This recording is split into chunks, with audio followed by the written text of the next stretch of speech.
Добрый день, уважаемые подписчики.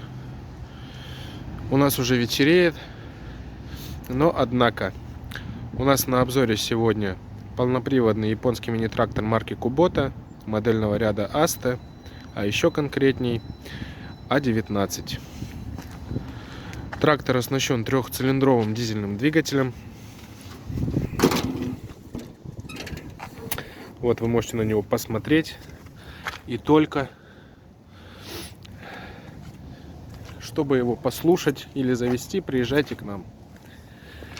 Ну и, конечно же, потом не только слушайте, а и также и покупайте.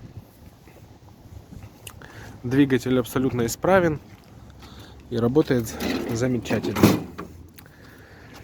Давайте с вами осмотрим резину.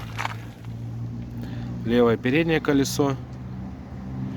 То есть вы видите, что сама резина в отличном состоянии. Ну, что касается износа, то он, конечно же, уже есть, присутствует.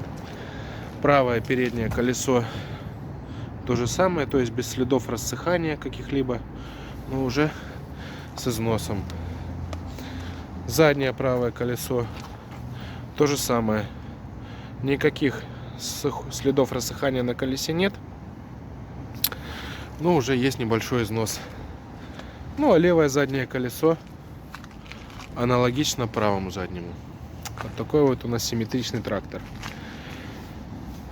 Трактор будет продаваться у нас без какого-либо навесного оборудования.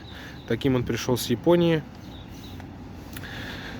Но в любом случае на ваше усмотрение без проблем подберем, поставим фрезу от Астика, если только захотите. По внутреннему убранству все как обычно. Рычаг подъема опускания навесного оборудования. Также на тракторе предусмотрен, как у нас в народе говорят, плавающий режим. То есть, если поставить навеску с гидравлическим цилиндром, все будет работать исправно абсолютно. Здесь у нас коробка переключения передач 3 вперед, 1 назад, 3 скорости вал отбора мощности, пониженная, повышенная передачи, педаль сцепления, свет, поворотники, ручной газ.